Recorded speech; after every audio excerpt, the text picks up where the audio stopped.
జాతీయవాదాన్ని సనాతన ధర్మాన్ని దేశానికి రెండు కండ్లుగా భావిస్తే మాతో కలిసి మీరు నినదించండి. మాకు తోడుగా నిలవండి.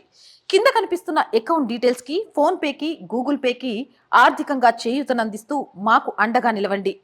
ఆర్థికంగా మీ చేయూత మాకెంతో అవసరం.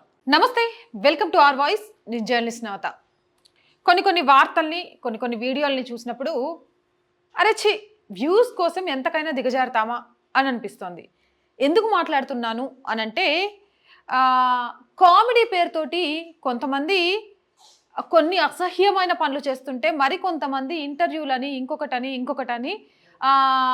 ఇచ్చే వార్తలు ప్రజలకు ఏం ఉపయోగం అనేది పక్కన పెట్టేస్తే మరీ ఇంత దిగజారిపోతున్నారేంటి అనిపిస్తోంది.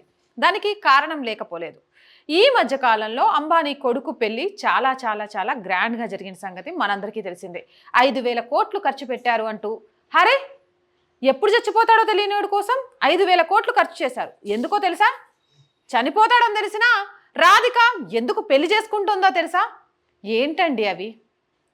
కొంచెమైనా ఆలోచించాలి కదా. మన ధర్మం చావు బ్రతుకుల మధ్య ఉన్నోడిని కూడా దీర్ఘాయుష్మాన్ భవ అని దీవించమని ఉంటుంది. ఎందుకో తెలుసా? 100 మంది దీవెనలు ఫలిస్తే ఆయుష్ పెరుగుతోందని, ఆ దీవెన విన్న వాళ్ళు నేను బ్రతుకుతానేమో అనే సంతోషంలో కొంతకాలం సంతోషంగా బ్రతుకుతారని. కానీ మనం ఏం చేస్తున్నాం? వ్యూస్ రావడం కోసం ఏం చేసినా పర్లేదని దిగజారుతున్నాం. ఎందుకంత ఖర్చు చేశాడో తెలుసా?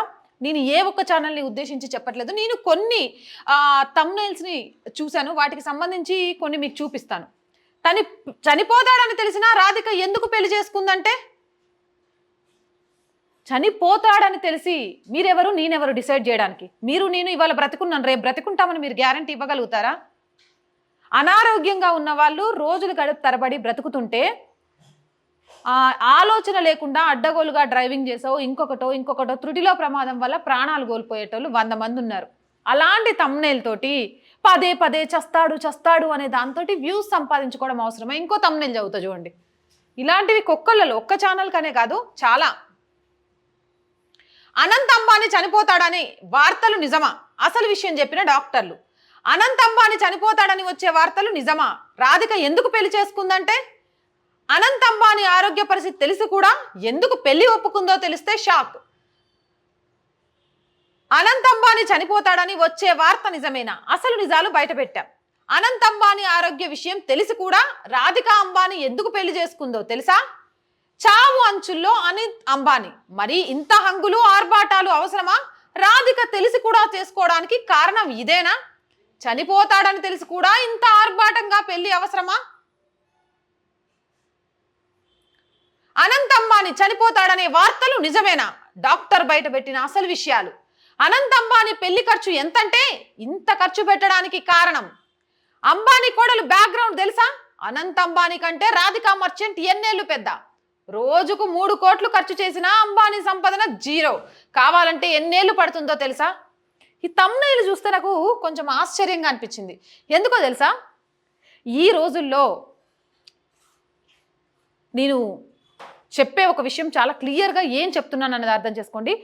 మామూలుగా కూడా మన సంపాదన ఎంతున్నా కూడా మన కూతురు మన కొడుకు పెళ్లి జరుగుతుందంటే అంగరంగ వైభవంగా జరిగించాలని చూస్తాం.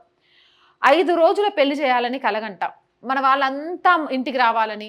ఎప్పుడైతే పెళ్లి కొడుకుని చేస్తామో, మంగళ స్నానాలు చేస్తామో, మెహందీ అని, సంగీత్ అని, పెళ్ళని, సత్యనారాయణ వ్రతం అని, రిసెప్షన్ అని ఖర్చు పెడతామా? మన దగ్గర 10 రూపాయలున్నా పెళ్లి చేసి చూడు, ఇల్లు కట్టి చూడు అన్నట్టుగా పెళ్లి చేసేసరికి ఒక 1000 రూపాయలు అప్పు అవుతుంది. అవునా కాదా? మరి మనం డబ్బులు పెట్టి ఖర్చు చేసుకుంటూ పెళ్లి చేసుకుంటే లేని తప్పు అంబానీ తన కొడుకు విషయంలో చేయడంలో ఎందుకు తప్పుగా కనిపిస్తోంది? వాళ్ళ పెళ్లి మీద మంచి కంటే కూడా కాంట్రవర్సీలు. రామ్ చరణ్ని ఎలా అవమానించారో తెలుసా?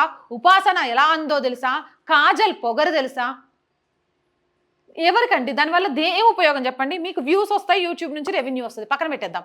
కానీ అది చూసే జనాల్లో ఎవరికైనా ఉపయోగం ఉంటుందా? ఒక క్వశ్చన్కి ఆన్సర్ చేయండి. అండ్ నెంబర్ 2, ఈ థంబ్నెయిల్స్లో ప్రతి చోట ఎప్పుడు చచ్చిపోతాడో తెలుసా, చచ్చిపోయేటోడికి ఇంత ఖర్చు ఎందుకో తెలుసా? మీరెవరండి డిసైడ్ చేయడానికి? చేతనైతే 100 ఏళ్ళు జీవించమని దీవించండి, కాకపోతే అక్కడితో వదిలేయండి. ఆ అమ్మాయికి తెలియదా తను చనిపోతాడా, బ్రతికుంటాడా, తన హెల్త్ కండిషన్ ఏంటి అనేది? అన్ని సంవత్సరాలు ప్రేమించి ఉత్తగే పెళ్లి చేసుకుందా? సన్నగా ఎందుకు అయ్యాడు, ఆ తర్వాత లావుగా ఎందుకు అయ్యాడు, ఈ రోజు నీకు లేని జబ్బు రేపు నీకు వచ్చేస్తోంది. ఎందుకు వచ్చిందంటే ఏం చెప్తావు? ఒక సెలబ్రిటీ అయినంత మాత్రాన, ఒక కోటీశ్వరుడు అయినంత మాత్రాన, కోట్లు ఖర్చు పెట్టి పెళ్లి చేసుకున్నంత మాత్రాన వాళ్ళు ప్రైవేట్ ప్రాపర్టీ కాదు. వాళ్ళని తీసుకొచ్చి సోషల్ మీడియాలో పెట్టి మన ఇష్టం వచ్చినట్లు గాసిప్సో లేకపోతే మన ఇష్టం వచ్చినట్టు ఇంటర్వ్యూలో పెట్టి వాళ్ళ గురించి చర్చ నడపడానికి. నడపండి చర్చ. నిరుద్యోగులు రోడ్ల మీద మాకిచ్చిన హామీలు ఏమయ్యాయి అని అడుగుతూ పోలీసులతో దెబ్బలు తింటున్నారు. ఈ సోకాల్ ఛానల్స్ అన్ని వాటి మీద డిబేట్ నడుపుతున్నాయా, వాటి మీద చర్చలు నడుపుతున్నాయా, వాటి మీద ఇంటర్వ్యూలు నడుపుతున్నాయా? అవి చేయండి. నిరుద్యోగులకు ఒక అవగాహన వస్తుంది. ఉద్యోగ బదిలీల విషయంలో జీవో ప్రకారం జరగట్లేదు అంటూ ఉద్యోగ సంఘాలు కొన్ని రోడ్డు మీదకి వస్తున్నాయి. స్వయంగా సీఎంకి కూడా లేఖ రాసిన స్పందన లేదు అని బాధపడుతున్నాయి. రాయండి దాని మీద. రైతన్నల కష్టాల గురించి రాయండి, విద్యా వ్యవస్థలో మార్పుల గురించి రాయండి, వాటి గురించి పెట్టండి. మతం అనే సిద్ధాంతంతో ప్రజలను విభజించి పాలించి ఓటు బ్యాంకు రాజకీయాలు చేస్తున్న వాళ్ళ గురించి రాయండి. ఒక పక్కన నుంచి కాశ్మీర్లో జవాన్లు చనిపోతూ ఉంటే జవాను కుటుంబాలను, ముఖ్యంగా ఆడవాళ్ళను విమర్శిస్తున్న దుర్మార్గుల గురించి డిస్కషన్ పెట్టండి. అంతేగాని హ్యాపీగా వాళ్ళు పెళ్లి చేసుకొని వాళ్ళకున్న మేరకు వాళ్ళు పెళ్లి చేసుకొని చాలా సంతోషంగా ఉంటే, ఎప్పుడో చనిపోతున్నోడు గురించి ఇగో చనిపోతాడు, ఈమె అందుకే పెళ్లి చేసుకుంది, ఆమె ఇందుకే పెళ్లి చేసుకుంది ఎందుకండి మనకు? నాకు ఇంకో విషయం కూడా తెలిసింది. రోజుకు 9,000 మంది చొప్పున 41 రోజుల పాటు అంబానీ కుటుంబం ఒక పెళ్లి విందు భోజనం పెట్టినట్టు జనాలందరికీ భోజనం పెట్టిందట. ఎన్నో పెళ్లి చేసుకోవాలని జంటలకు పెళ్లి జరిపించి 1,00,000 రూపాయలు ఇవ్వడంతో పాటు చాలా మందికి నెలకు సరిపడా గ్రాసరీస్ కూడా ఇచ్చిందట. ఎన్నో మంచి పనులు చేశారు. సరే, ఇప్పుడు అంబానీని పొగుడుతున్నామా, అంబానీని అంటున్నామా అనేది కాదు. మనం సోషల్ మీడియాని ప్రజలకు ఉపయోగపడే విధంగా, ప్రజలను ఆలోచింపజేసే విధంగా, వాస్తవాలను తెలియజేసే విధంగా, ప్రభుత్వాలకు ప్రజలకు మధ్య ఒక వారధిగా నిలిచే విధంగా, జాతీయ తత్వాన్ని పెంచే విధంగా ఉంచుదాం. కానీ ప్రైవేటుగా సెలబ్రిటీల లైఫ్లను, కోటీశ్వరుల లైఫ్లను, వ్యాపారవేత్తల లైఫ్లను నడి రోడ్లో బజారు మీద పెట్టినట్టు పెట్టేసి వాళ్ళ ప్రాణాలతోటి, వాళ్ళ వ్యవహారంతో ఉపాసన హ్యాపీగా ఒక డాటర్ని కానీ సంతోషంగా ఉంది. ఎప్పుడూ అందంగా తయారవ్వడమే నా పనా? కాజల్ ఉపాసనను విమర్శించింది. మీరు ఎవరైనా పోయి తొంగి చూసి వచ్చిండ్రా? చెప్పిందా ఉపాసన మీకు? మాట్లాడే మాటల్ని వంకరగా పెట్టి వంకరతనంతో ప్రజల్లోకి తీసుకెళ్ళి ఎందుకు వాళ్ళను బాధ పెడుతూ ఉపయోగం లేని ఒక వార్తతోటి డబ్బు సంపాదించి, ఆ డబ్బుతో ఎలా ఉంటారు? డబ్బు ఎలాగైనా సంపాదించవచ్చు, కానీ మనం ఎలా సంపాదించిన డబ్బు మనకు తృప్తిస్తుంది తెలుసా? మన కష్టంతో నలుగురికి ఉపయోగపడేలాగా సంపాదించిన సొమ్ము మాత్రమే. ఇక ఈయన వైరల్ వీడియో, సారీ అన్న నాకు నీ పేరు కూడా పూర్తిగా తెలియదు, అప్పుడప్పుడు చూసిన బబ్లు అనుకుంటా, బబ్లు అనే పేరుతో చూసిన. ఈయన ఒకంత ముందుకు వెళ్ళిపోయిండు. ఇలాంటివి చాలా ఉన్నాయి సోషల్ మీడియాలో. ఏమంటారు, రీల్స్ పేరుతోటి, కామెడీ పేరుతోటి ఏం చేస్తున్నారో అర్థం తెలియకుండా ఇష్టం వచ్చినట్టుగా సోషల్ మీడియాలో వదిలేస్తున్నారు. చిన్న చిన్న పిల్లలతో బూతులు తిట్టిస్తున్నారు. అదంతా పక్కన పెట్టేస్తే ఇది చెప్తా చూడండి.